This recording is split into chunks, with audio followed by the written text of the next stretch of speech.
तो दोस्तों आज मैं एक्सप्लेन करने वाला हूँ एक साईफाई एक्शन मूवी जिसका नाम है डार्क प्लैनेट। तो वीडियो को ध्यान से देखो और मजे करो। मूवी शुरू होती है सन 2157 में, जहां जंग, भूख और आतंकवाद पुरानी बातें बन चुकी है। क्लाइमेट क्राइसिस भी सॉल्व हो चुका है और मेडिकल साइंस इतना आगे बढ़ गया है कि लोग अब बीमारियों से मुश्किल से ही परेशान होते हैं। इस सब के ऊपर स्पेस ट्रेवल भी अर्थ के नागरिकों के लिए नॉर्मल बन चुका है और हम देखते हैं कि अभी एक जवान आदमी मैक्स अपनी स्पेसशिप में यूनिवर्स में ट्रेवल कर रहा है, लेकिन अचानक से एक एस्ट्रॉइड उसके शिप से टकरा जाता है और उससे काफी डैमेज होता है। इस वजह से मैक्स को इमरजेंसी लैंडिंग की तैयारी करनी पड़ती है। अनफॉर्चुनेटली शिप कंट्रोल के बाहर हो जाता है और नजदीक के प्लेनेट पर क्रैश कर जाता है। मैक्स शिप के ब्लास्ट होने से पहले बच जाता है, लेकिन अब वो इस अजीब प्लेनेट पर फंस चुका होता है और उसके पास अपने घर वालों को कांटेक्ट करने का कोई तरीका भी नहीं होता। इसके बाद मैक्स इस एरिया को एक्सप्लोर करता है और एक जंगल के पास एक क्रिएचर देखता है, लेकिन उससे पहले कि वो उस क्रिएचर के करीब जाए, एक लोकल सोल्जर जिसका नाम जैप है उसके ऊपर गन तान देता है। मैक्स को समझ में आता है कि वो जैप की लैंग्वेज नहीं समझ पा रहा, तो वो अपने बेल्ट से छोटा ट्रांसलेशन डिवाइस निकालने की कोशिश करता है,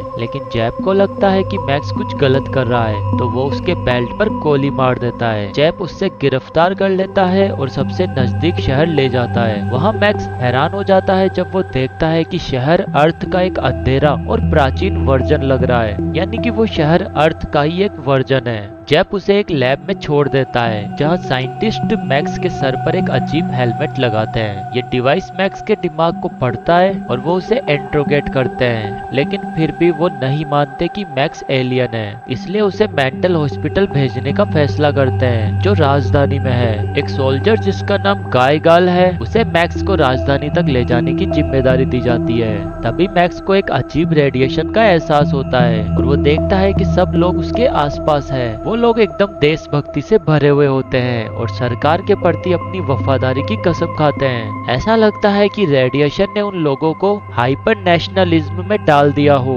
जैप को सड़क पर एक दौरा पड़ता है जिसकी वजह से अथॉरिटीज को उसे वहां से ले जाना पड़ता है। ये प्लेनेट शाकास के नाम से जाना जाता है जहां मैक्स ने लैंडिंग की है, और जहां मैक्स रुका है उस देश का नाम फादरलैंड है।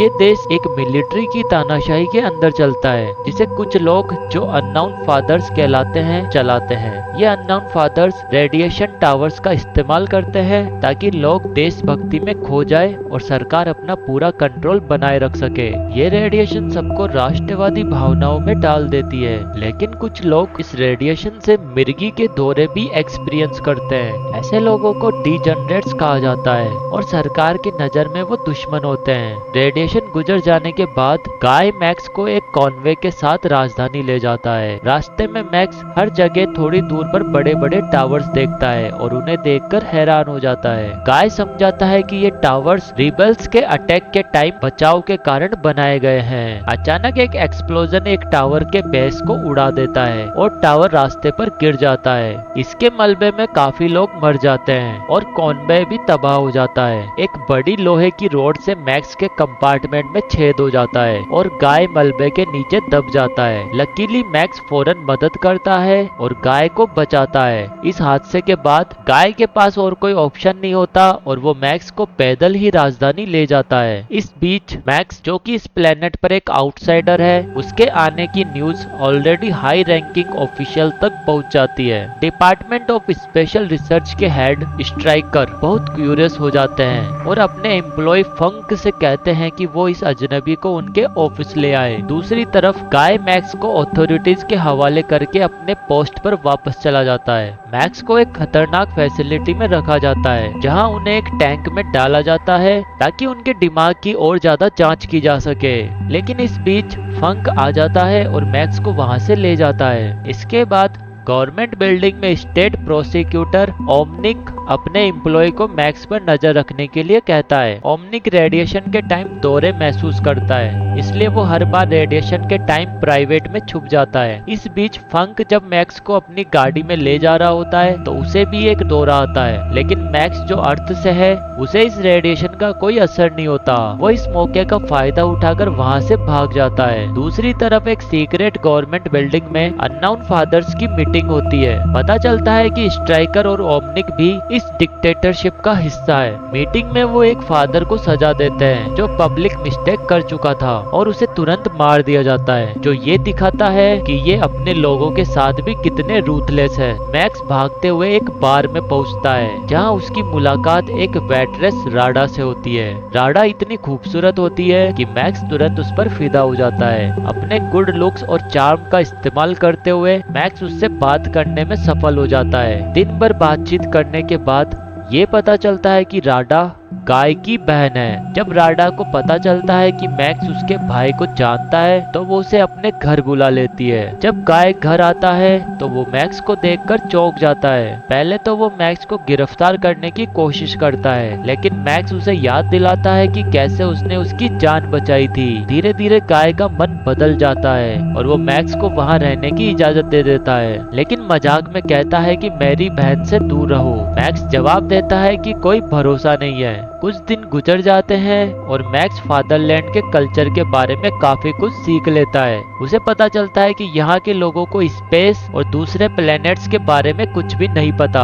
हिस्ट्री बुक्स ये कहती है कि अननोन फादर्स ने डिजेनरेट्स के खिलाफ लड़ाई को टावर्स के जरिए खत्म किया था और देश को बचा लिया था। जैसा कि मैंने पहले बताया था, डिजेनरेट्स यहाँ पर उन्हें कहा गया है जिन्हें रेडिएशन के टाइम पर मिर्गी के दौरे पड़ते हैं। गाय अपने देश के प्रति काफी उत्साहित है और वो मैक्स को भी इनवाइट करता है कि वो भी एक सोल्जर बन जाए। मैक्स को लगता है कि ये एक अच्छा मौका है ऑथोरिटीज से बचने का, तो वो तुरंत राजी हो जाता है। लेकिन मैक्स के पास कोई ऑफिशियल डॉक्यूमेंट्स नहीं होते, इसलिए गाय अपने कमांडर चाचू को कन्विंस करता है कि वो मैक्स को आर्मी में शामिल कर ले। कमांडर एग्री तो कर लेता है, लेकिन कहता है कि मैक्स को ट्रेनिंग के ट्रायल्स पास करने पड़ेंगे। कुछ दिन बाद मैक्स मिलिट्री के बोलने वाले चांट्स सीख लेता है और ट्रायल्स के लिए तैयार हो जाता है। टेस्ट में उसे आग के एरिया से गुजरना होता है और उसे डिजेनरेट्स के साइन पर गोली चलानी होती है। मैक्स जो एक बहुत एडवांस प्लेनेट से आया है,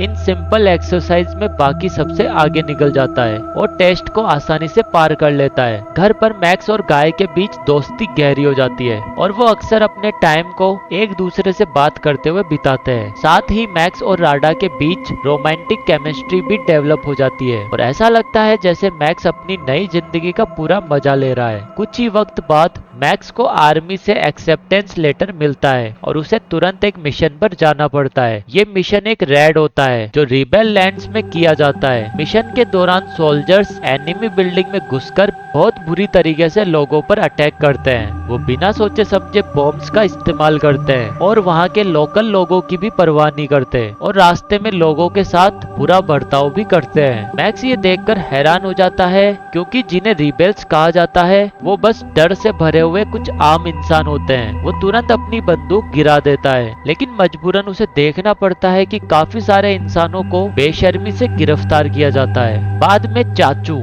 उससे पूछता है कि मिशन के बीच में उसने अपना हथियार क्यों गिरा दिया।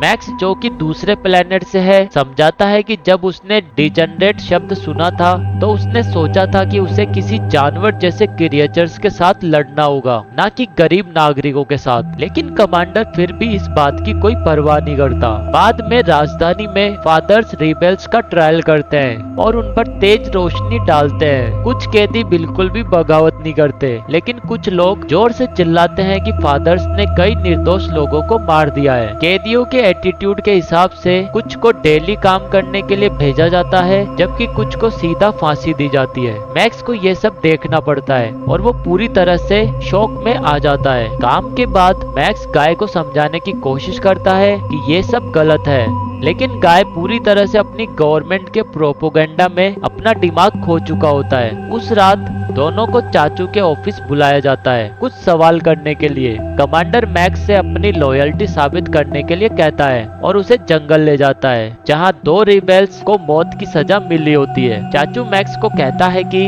उन्हें गोली मारकर मार दे, लेकिन मैक्स प्रिटेंड करता है कि वो ऐसा ही करेगा, पर वो उन्हें जंगल में थोड़ा आगे लेकर जाता है। लेकिन थोड़ा दूर जाने के बाद मैक्स दोनों रिबेल्स को छुड़ा देता है बिना ये सोचे कि इसका परिणाम क्या होगा। मैक्स फिर वापस कमांडर के पास आ जाता है और ईमानदारी से बताता है कि उसने क्या किया, लेकिन ये एक बड़ी गलती साबित होती है क्योंकि चाचू गुस्से में आकर उस पर कई बार गोलियां चला देता है। फिर वो गाय को वापस राजधानी ले जाता है, जबकि मैक्स की लाश जंगल में ही छोड़ दी जाती है। इस दौरान फादर्स अपनी कार्यनीति डिस्कस करते हैं ताकि पड़ोसी नेशंस पर कब्जा किया जा सके। ओमनिक सजेस्ट करता है कि ये एक अच्छा वक्त होगा अपने सारे सोल्जर्स को इकट्ठा करके एक बड़ी आर्मी बनाने का, लेकिन ये प्लान तब काम करेगा जब पब्लिक उनके सपोर्ट में इस वार को एक्सेप्ट करे। इसलिए वो एक फेक असैसिनेशन अटेम्प्ट का प्लान बनाते हैं जो एक फादर पर होता है, ताकि इस बहाने से वो दूसरे नेशंस पर अटैक कर सके और पब्लिक भी उनके सपोर्ट में रहे।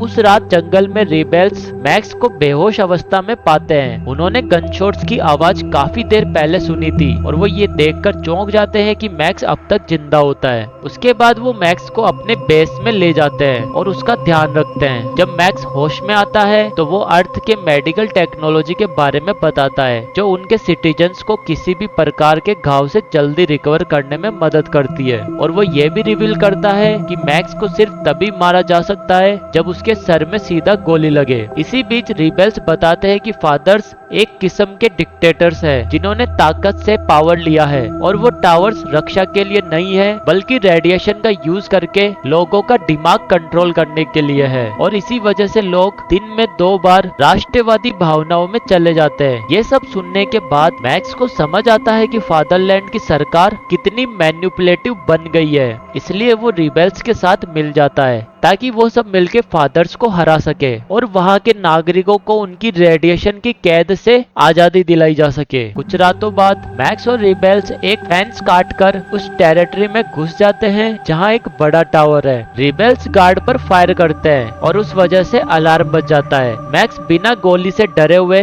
फैसिलिटी के अंदर जाता है और रास्ते में आने वाले कई सोल्जर्स को मार देता है। जल्दी मैक्स अपने टावर के नीचे पहुंच जाता है जहां वो कई टाइम बॉम्ब्स लगा देता है। उसके बाद मैक्स एक रस्सी लेकर जो भी रिबेल्स आसपास गिरे हुए मिलते हैं उन्हें बांधने लगता है। वो ये भी नहीं देखता कि ये लोग जिंदा है या नहीं। मैक्स अपनी ताकत की वजह से सबको टावर के फटने से पहले जंगल तक खींचने में सफल हो जाता है। अगले सीन में मैक्स राडा के घर पहुंचता है और उनका एक इमोशनल रियूनियन होता है, लेकिन उन्हें पता नहीं होता कि उनका एक पड़ोसी मैक्स को देख लेता है और तुरंत अथॉरिटीज को रिपोर्ट कर देता है। कुछ ही देर बाद गाय घर आता है और दोनों आदमियों के बीच झगड़ा शुरू हो जाता है, लेकिन इससे पहले कि दोनों लड़ाई में उतर कर आए कई सोल्जर्स मैक्स को गिरफ्तार करने के लिए आ जाते हैं। मैक्स जो कि भागने में एक्सपर्ट है तुरंत बाहर भाग जाता है और सोल्जर्स को अपने क्विक मूव से हराने लगता है, लेकिन चाचू अपनी चालाकी दिखाते हुए राडा को होस्टेज बना लेता है जिससे मजबूरन मैक्स को सरेंडर करना पड़ता है। इसके बाद मैक्स को कई दूसरे प्रिजनर्स के साथ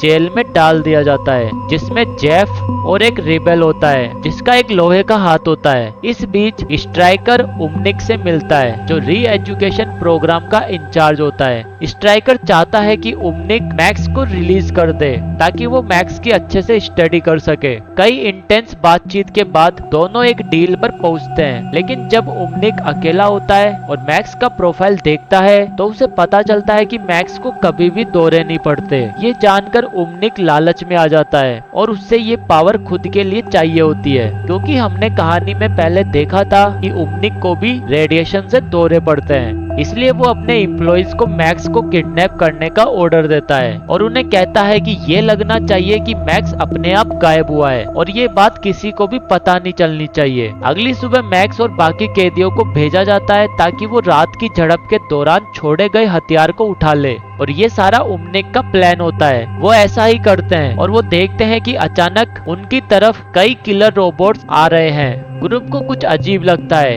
और मैक्स सबको कहता है कि तुरंत जमीन पर लेट जाओ। जैसा कि एक्सपेक्टेड था, रोबोट्स फायर करते हैं और बिना रुके गोलियां चलाते हैं। मैक्स फिर भी कूल रहता है और इतनी इंटेंस सिचुएशन में भी सारे कैदियों को लीड करने का फैसला करता है। वो अपने कॉमरेड्स को सिग्नल देने का इंतजार करने के लिए कहता है। जल्द ही एक ओपनिंग मिलती है और मैक्स उन्हें फायर करने के लिए ग्रीन लाइट देता है। रिबेल्स एक एक करके रोबोट्स को निशाना बनाकर सबको खराब कर देते हैं। उसके बाद ग्रुप एरिया में बचे हुए हथियार को ढूंढने लगता है। इस दौरान जेफ अचानक एक छुपी हुई सुरंग में गिर जाता है और मैक्स उसकी मदद करने के लिए उसके पीछे कूदता है। दोनों के लिए ये एक सरप्राइज होता है जब उन्हें एक पुराना छुपा हुआ फैसिलिटी मिलता है। वहाँ उन्हें कई इक्विपमेंट्स और इंसानी हड्डियां बिखरी हुई मिलती है। ग्रुप अभी इन उपकरणों को चेक कर रहा होता है, लेकिन अचानक एक रूप बदलने वाला और इंसान जैसे दिखने वाला जानवर उन पर हमला कर देता है। वो जानवर जेफ को काफी ताकत से गले से पकड़ लेता है और उसे मारने के लिए रेडी हो जाता है, लेकिन मैक्स सही टाइम पर आकर अपने हाथों से उस जानवर को हरा देता है। अगली सुबह मैक्स और जेफ वापस सरफेस पर आ जाते हैं। फिर मैक्स और जेफ लोहे के हाथ वाले रिबेल से मिलते हैं और एरिया को तलाशना जारी रखते हैं। पेड़ों के बीच उन्हें एक छोटा सा बिना इंसानों का चलाया हुआ लाल टैंक मिलता है जो कुछ झाड़ियों में अटका होता है। ग्रुप इस टैंक को देखकर हैरान हो जाता है और उसे करीब से देखने की कोशिश करता है, लेकिन ये एक ट्रैप निकलता है क्योंकि उसी टाइम एक दूसरा काले रंग का टैंक उन्हें पीछे से घेर लेता है। ग्रुप किसी तरह से पेड़ों के पीछे छुप जाता है, लेकिन अब वो फंस चुके होते हैं और निकलने का कोई रास्ता नहीं होता। इस नाजुक पल में मैक्स के दिमाग में एक आइडिया आता है। वो सही वक्त का इस्तेमाल करता है जब तक कि काला टैंक उनके करीब नहीं आ जाता। फिर वो पिछली रात मिली रॉकेट लॉन्चर को उठाता है और लाल टैंक पर फायर कर देता है। लाल टैंक बिना देखे गोलियां चला देता है और उस गोलीबारी में काला टैंक तबाह हो जाता है। मैक्स इस मौके का फायदा उठाकर लाल टैंक के पीछे छुप जाता है। जल्दी से उसके अंदर चढ़ता है और वायर्स को काटकर टैंक को रोक देता है। इस पॉइंट तक उन रिबेल्स ने काफी हथियार जमा कर लिए होते हैं और अब वो सरकार से लड़ने के लिए तैयार होते हैं। मैक्स को समझ में आता है कि उसका काम यहाँ पूरा हो चुका है। इस दौरान लंच के वक्त मैक्स अचानक अनाउंस करता है कि वो फादरलैंड से भागना चाहता है। इसके बाद मैक्स लाल टैंक में बैठता है और उसे ठीक करता है और साउथ वाले बॉर्डर की तरफ टैंक को चलाने लगता है। रास्ते में वो कई माइंस को ब्लास्ट करता है, लेकिन उससे टैंक को कुछ नहीं होता। थोड़ी देर बाद मैक्स एक चेक पॉइंट पर पहुंचता है जहां कुछ सोल्जर्स एग्जिट पर निगरानी रख रहे होते हैं। मैक्स की किस्मत अच्छी होती है क्योंकि व्हीकल चेक करने वाला सोल्जर्स और कोई नहीं बल्कि गाय ही निकलता है। जैसे ही गाय टैंक पर चढ़ता है और उसके ढक्कन को खोलता है, मैक्स उसे अंदर खींच लेता है। फिर वो टैंक को आगे बढ़ाता है और बैरिकेड्स को तोड़ते हुए और बाकी सोल्जर्स की गोलीबारी को नजरअंदाज करता हुआ वो एक अननोन लैंड्स में घुस जाता है। गाय गुस्से में होता है क्योंकि उन्हें इसके लिए सजाए मौत भी हो सकती है, लेकिन मैक्स उसे टैंक में ही रोकता है और उससे वादा करता है कि उसकी जिंदगी और भी ज्यादा बेहतरीन हो जाएगी। इस मूवी का एंड काफी अजीब होता है। अगर आपको इसकी एंडिंग समझ में आई हो तो कमेंट सेक्शन में जरूर बताना। Thank you for watching this video. If you enjoyed it, don't forget to hit the like button and subscribe to Movies Pathfinder Hindi for more awesome movie recaps.